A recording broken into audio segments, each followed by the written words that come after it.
The Hindu News Analysis dated August 30, 2023. Displayed here are the list of news articles, list of topics we are going to see today. Now, before we getting into the discussion, please do subscribe to our channel for more updates and hit the bell icon so that you can get the notification.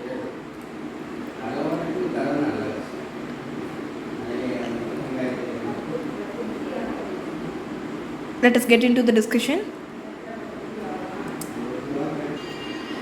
Look at this news article. This news article is an update on India's Chandrayaan-3 mission.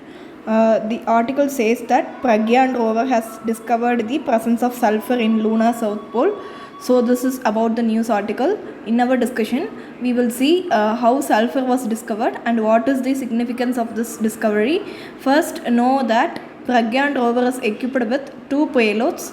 They were alpha particle and X-ray spectrometer and laser-induced breakdown spectrometer, also known as LIPS. Both these instruments are used to find out the mineral and elemental composition on lunar surface. The thing is that they use different methods to find the elemental composition. So it is the LIPS payload that discovered the presence of sulphur in lunar south pole.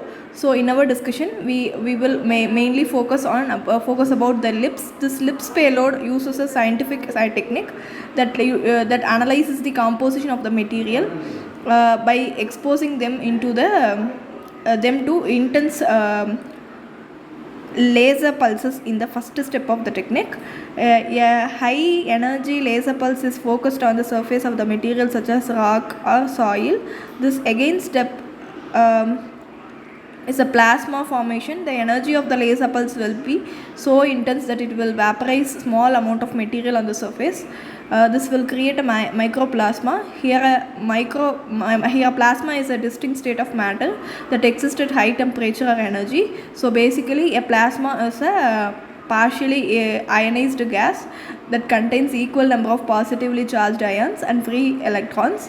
One of the important properties of plasma is that EDM hits light. So the last step of the process is analyzing the emitted light from the plasma. Here you have to note that each element has a characteristic emission at specific wavelength.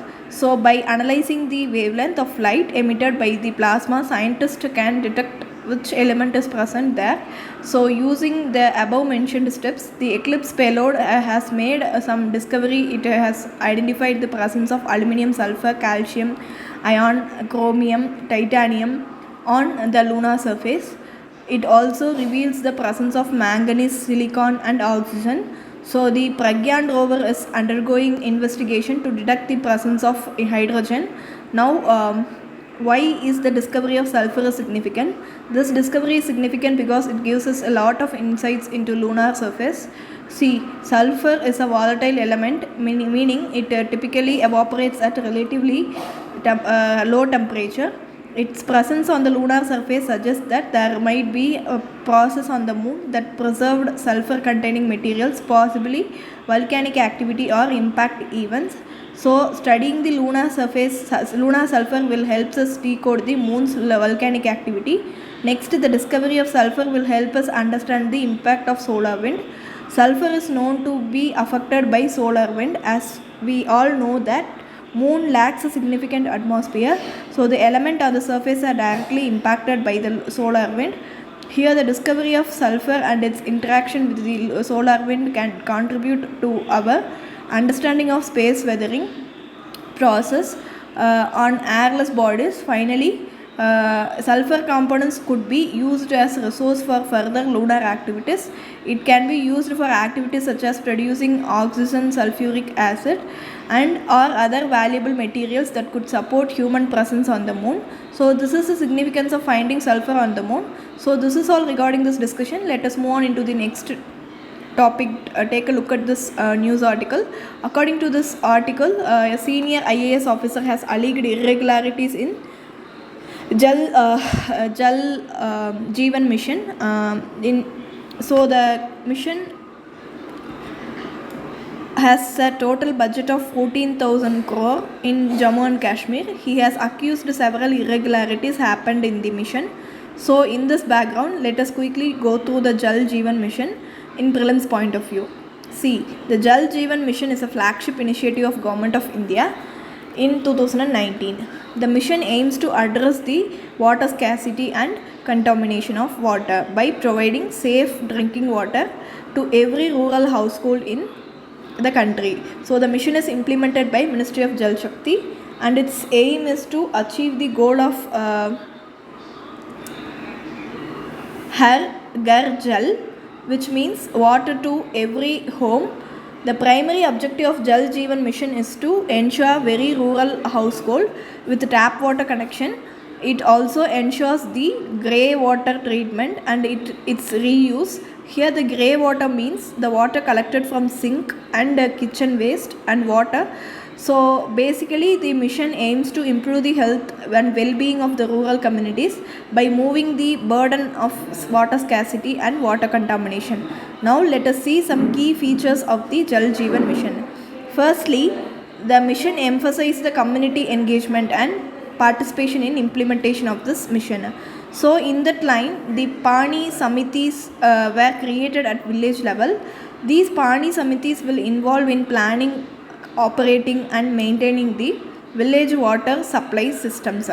These Samitis consist of 10 to 15 members with at least 50% of women members. The members from self-help groups, health workers, Anganwadi teachers are also included in this Pani Samiti. The committee prepare a one-time village action plan, and this plan will be approved by Gram Sabha. Next we shall see the funding pattern of the scheme. For Himalayan and northeastern states, the funding pattern is 90:10, and for other states the funding pattern is 50:50. Union territory have 100% funding from central government. Here 90:10 means 90% of funding is done by center and 10% of funding is done by Himalayan and northeastern states. 50:50 means 50% of funding is done by central government and another 50% is done by their respective states. So this is the funding pattern of the Jal Jeevan Mission. Thirdly, the mission places an importance on capacity building initiatives. So at the rural level, the mission aims to enhance the managerial skills of the communities. Apart from this, regular monitoring and evaluation mechanism are also established to track the progress of the mission. Ultimately, Jal Jeevan Mission has an ambitious target of providing tap water connections to all rural households by 2024. In order to understand the significance of this mission, let us see a report submitted by World Health Organization. Recently, in June 2023, World Health Organization conducted a study on the impact of Jal Jeevan Mission. The study has shown that Jal Jeevan Mission has a potential to prevent 4 lakh deaths from diarrhea. So this highlights the life-saving impacts of providing tap water connection to rural households. Currently, 5 states and 3 union territories have reported 100% coverage of the scheme. That means these 5 states and 3 union territories have provided tap water connection to all their rural households. The 5 states are Gujarat, Telangana, Goa, Haryana and Punjab, and 3 union territories are Andaman Nicobar Islands and Pondicherry. So these 5 states and 3 union territories have reported 100% coverage of the Jal Jeevan Mission. In 2021, the central government also introduced Jal Jeevan Mission for urban cities. So this scheme was implemented by Ministry of Housing and Urban Affairs. So this is all we need to know about Jal Jeevan Mission. Now let us move on to the next part of our discussion. Take a look at this editorial article. This article talks about appointments to Election Commission of India. See, the Election Commission should be neutral and independent body, but recently central government has introduced a bill in the parliament which is criticized for diluting the independence of Election Commission. So in this discussion we will understand the appointment process of Election Commission, issues with the appointment process, and what are the suggestions made by the author of this editorial. Before that, the syllabus regarding the topic is highlighted here. All this start with the public interest litigation filed in 2015. The petition said the current process of choosing the election commissioner is illegal. This is because the Article 324 of the Constitution clearly mentions that Parliament has to make a law for appointment of Chief Election Commissioner, but until now, no such law has been made by the Parliament. Currently, the appointments to Election Commission are made by President on the recommendation of Prime Minister. So, the petitioner made a case that Election Commission members must be chosen in a fair and transparent manner. Several similar petitions were also made in Supreme Court regarding this matter. Here, the Supreme Court expressed its concerns about the lack of separate law for the appointment process, but he did not order the government to make a law under the Article 324. Instead, the Constitution bench of the Supreme Court itself decided to change the selection process. So, it established a 3-member committee consisting of Prime Minister, Leader of Opposition and Chief Justice of India. The purpose of this committee is to make recommendations to the President regarding the appointment to the Election Commission. This judgment by Supreme Court is significant because the procedures of appointment to the Election Commission has been a much debate from the past. Now, let us see the brief background of this appointment procedure of our Election Commission. At the beginning of the Constitution Assembly debated the appointed process for Election Commission, some of the members of the Constitution Assembly suggested that Election Commissioner should be appointed by a joint session of Parliament. He has to be elected with two-third majority vote. This was supposed to prevent any biases in the appointment process. However, this provision was not included in the Constitution. Ultimately, the power limit was entrusted with the responsibility of making laws regarding the appointment process of Election Commission. Then, 4 important commissions were constituted regarding this matter. V.M. Charkundi Committee and Dinesh Gausami Committee and in 1990 and 2009 second ARC in the 4th report. All these committee recommendation that appointments to the Election Commission should be based on the broad system like collegium than by sole decision of ruling government. Then in 2006 a suggestion that was made by former Chief Election Commissioner B.B. Tandon. He suggested that as a one member committee headed by Prime Minister should choose the Chief Election Commissioner and other election commissioners. But no action was taken by government regarding this suggestion in 2012. The opposition party also insisted that a collegium should formed with Prime Minister as its chairman in order to decide the appointment procedure for Election Commission. Considering all this, the Supreme Court established an advisory committee to ensure independence of Election Commission. But this month, the government introduced the Chief Election Commissioner and other election commissioners bill in Rajya Sabha. If this bill gets passed, it will nullify the earlier verdict of Supreme Court. This is because the bill was introduced a search committee under selection committee. The search committee will be headed by Cabinet Secretary and have 2 other members. Selection committee will also have 3-member body headed by Prime Minister. It also includes the leader of opposition in Lok Sabha and a union cabinet minister. Note that members of judiciary are not represented in this Election Commission. So the author of the editorial criticizes 2 important things in this new bill. Firstly, including the union cabinet minister and excluding a member of judiciary gives advantages to ruling party. This is against the recommendation of all committees which have seen earlier. Second thing is the bill was intended to remove the biases of ruling party from Election Commission. However, in reality, the bill only increased the government control over Election Commission. So, this has led to the concerns that the bill is weakening the Indian democracy. So, The author suggests that changes should be made in the bill to make Election Commission an autonomous institution. Independence of Election Commission is very important to ensure that public confidence in democracy, and for that government should review the composition of the selection committee and make it more balanced, and here the government can involve the independent experts, jurists, civil society representatives in search committee. Their presence could help maintain the integrity of selection process. So these are the important points mentioned by the author in this editorial. So this is all about this discussion. Let us move on into the next topic. Look at the editorial article. This article was written in the backdrop of recently concluded G20 trade and investment ministers meeting. At the end of the meeting, the ministers issued a Jaipur call for action. This initiative aims to enhance the various access to finance and market related information for MSMEs. So this is the background of the article. Now in the discussion, let us understand the important points provided in the article. We will see some important measures taken by Indian government to promote the small business in India. Now first let us look at the points provided in this editorial. Recently G20 trade and investment ministers meeting was conducted at Jaipur for 2 days,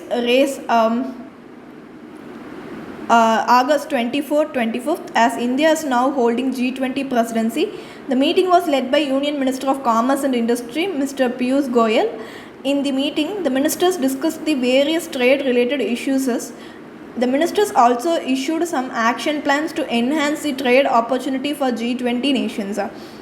One such important decision is Jaipur call for action. This action plan is aimed at enhancing the access to information for MSME, as MSME is a smaller in size. They are not able to access information about finance and market sensitive data. So Jaipur call for action recognizes this challenge and it aims to upgrade the existing databases. So provide trade related information for MSME. For this purpose, the Minister of G20's countries have called for International Trade Center to work on the implementation of this plan. They will work together on the upgradation of existing databases. So these are the important points mentioned in this editorial. Now we will look at the important measures taken by government to promote small businesses in India. See, the most of the small businesses in India are being run by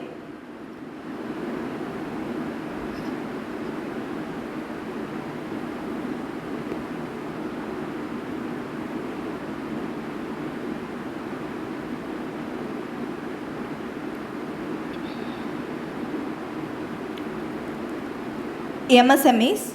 The MSMEs plays a very important role in Indian economy as well as economies of many developing nations. The MSME accounts for 90% of global business and 50% of world GDP. Most importantly, these MSMEs generate 60 to 70% of jobs worldwide. Now let us see India's specific information in India. The network of MSME is very vast. They account for 45% of manufacturing output in India and also accounts for 40% of direct and indirect export. So we have seen earlier that MSME is the second largest employer in India after agriculture. Now let us look at the important steps taken by Indian government to promote the MSME. Indian government has established a National Small Industry Corporation in 1955. It is working under Ministry of Micro, Small, Medium Enterprises. The main task of MSME is to support and grow the micro and small industries throughout the country. The NSCIC currently provides two important schemes to support the MSME not NSIC, it's MSME, currently provides two important schemes to support the small businesses. They were marketing support scheme and credit support scheme. Under marketing support scheme, the NSIC provided national market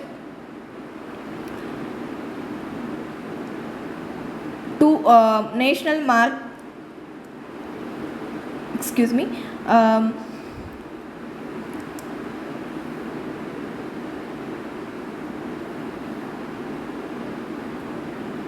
they were marketing support scheme, credit support scheme. Under the marketing support scheme, the NSIC provided market support to expand the reach of the product developed by the small businesses, and then the credit support scheme provides a financial assistance to small businesses for getting a raw materials and marketing, etc. So this is an important step to promote the small businesses in India. Another important step is credit linked capital subsidy scheme. It was launched in 2000 under Ministry of Micro, Small and Medium Enterprises. Under the scheme, a subsidized loan is provided to small businesses. To put it simply, this scheme will help MSME to improve their technology, which in turn enhances their revenue generation. Apart from this, we have Small Industry Development Bank of India. Should be this bank offers direct loan to MSMEs who are in need of funds. The bank also provides direct loan schemes to NBFCs and small finance banks, and they in turn provides fund to small businesses. So these are the important measures taken by Indian government to promote small businesses in India. So we have seen the Jaipur call for action, which was taken in G20 meeting, and some important measures taken by Indian government to promote this small business. So this is all about this discussion. Let us move on into the next topic. Now take a look at this article. It says that opposition party has raised concerns about inaction of SEBI against Adani group. So they are accusing that SEBI is not taking enough actions against Adani group. In recent controversies, so let us use this opportunity to revise about SEBI. In order to understand the role of SEBI, first we should understand how a stock market functions. See, there are stock exchanges which enables the buyers and sellers of the shares to meet in a common place and transact with each other. So this image you can see how a stock market functions. It seems very simple. The securities are listed by the companies, the investors then buy them, but there are a lot of issues with this mechanism. Fraud such as unofficial private placement, insider trading, non-adherence to the provisions of the Companies Act, market manipulation, violation of rules, manipulation of prices, etc. So these problems occur frequently. So this happened in India during 1970s and 80s when stock market started blooming in India. Therefore, in the year 1992, the Securities and Exchange Board of India, that is SEBI, was established as a statutory body. Basically, SEBI was introduced to develop the transparency in Indian stock market. It has to protect the interest of investors, issuers of the securities and other market participants. In this slide, SEBI has authority to check the account books of the stock exchanges and audit the books of the market intermediaries like companies, bank and registered brokers. So the main objective of the SEBI is to make a stock market safe for investors. Now let us see the structure of SEBI.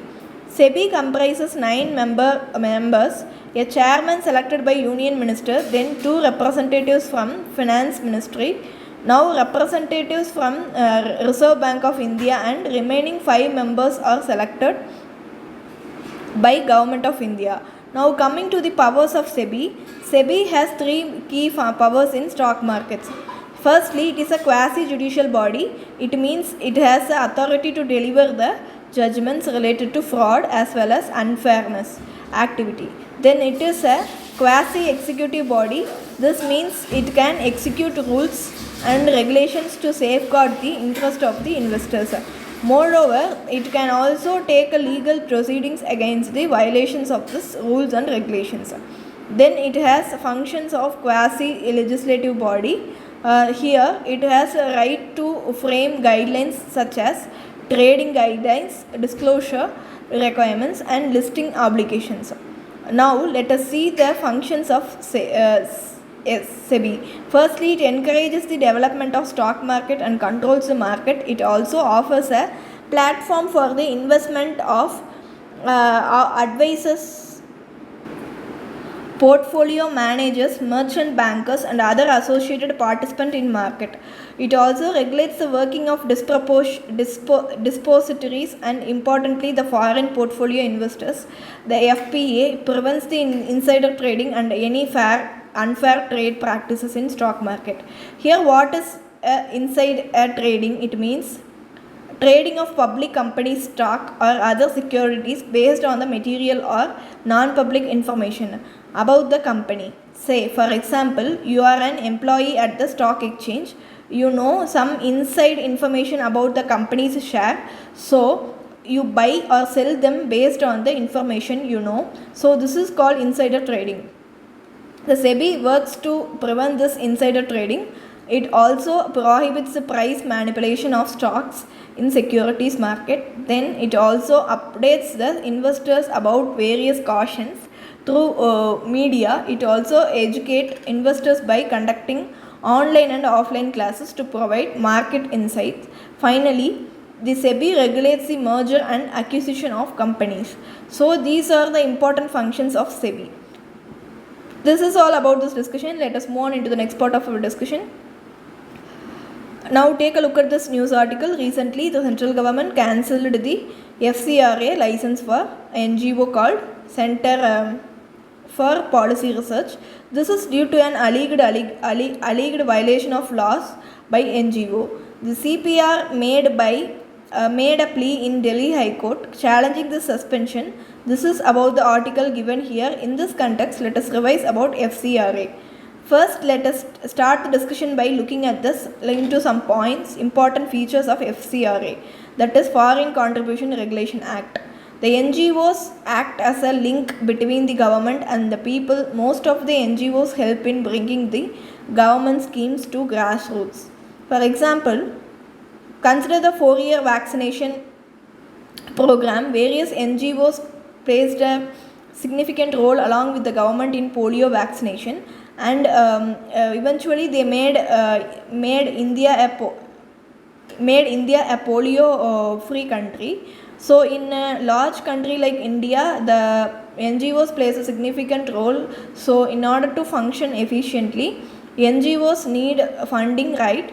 Since they are most of non-profit organizations, they dependent on donations for their day-to-day functioning. Donations can come from fellow Indian citizens or Indian government, in some cases from foreign countries. Also, since India is a sovereign country, unmonitored inflow of foreign fundings could potentially weaken India's sovereignty. So the foreign funding for NGOs should be regulated. This is where the FCRA comes up. In that Foreign Contribution Regulation Act, so the only NGO who are registered under CFC can receive the foreign funds. In essence, FCRA helps in regulation of foreign funding. Now, what is the objective of this FCRA? The main goal of FCRA is to prohibit the acceptance and utilization of foreign contributions for any activities that is detrimental to national interest. In this regard, FCRA mean to ensure two things. Firstly, FCRA ensures that foreign contributions are received from legitimate sources. Secondly, FCRA ensures that received foreign contributions are utilized only for the legitimate purposes. We should know that this act is an internal security legislation. So deposit. So despite a law related to financial legislation, it comes under the Home Ministry and not the Reserve Bank of India or Ministry of Finance. So we have seen the objective of FCRA. Now let us see what constitutes the foreign contribution. According to section 2 of FCRA, foreign contribution means the donation made by foreign sources to India. Remember that it does not include gifts for personal use. Also note that if the market value of such gift is more than the value specified by central government, then it will be considered as a foreign contribution. So Some other exceptions are educational fees and business transactions. If someone in the ICE is receiving money to pay educational fees or to make business transaction, then it is excluded from the regulation under FCRA. Also note that contribution made by NRIs from his personal savings are not treated as foreign contribution. So we have seen what constitutes the foreign contribution. Now let us see who can actually receive foreign contributions. Under FCRA, any person or association can receive foreign contributions in India, but there are certain conditions that must be satisfied. Firstly, the person or association must have a definite cultural, economic, educational, religious or a social program. Secondly, the person or association must obtain the FCRA registration and prior permission from the government. Finally, the person or association must not be prohibited under section 3 of FCRA. So basically, any person or association satisfying the above condition is eligible for receiving foreign funding from other countries. In addition to this information, let us see who cannot receive foreign contributions. Here comes the section 3 of FCRA, which defines the entities which are prohibited from receiving foreign contribution. It includes election candidates corresponds from columnist, cartoonist, editor, printer or publisher of the registered newspaper. Then judge, government servants or employees of a corporation or a body controlled by government, members of any legislature, political party or office bearers or organizations of the political nature as specified by the central government. Then public servant. Finally, associations are a company engaged in the production or broadcast of audio news or current affairs programs through electronic mode or any other electronic form. So these are the entities that are prohibited from receiving foreign contributions under the Foreign Contributions and Regulations Act. So we have seen who can receive foreign contribution and who cannot receive foreign contribution. So as per the section 1 of the FCRA, the provisions of this act is applicable to whole of the India and also the citizen of India living outside the India. So it is also applicable to foreign branches and foreign subsidiaries of corporate bodies or companies that are registered in India. So these are the important provisions of FCRA Act. So this is all regarding this discussion. Now let us move on into the next part of the discussion. So now we can come to the prelims practice questions discussion. Look at the first question. It is about Foreign Contribution Regulation Act.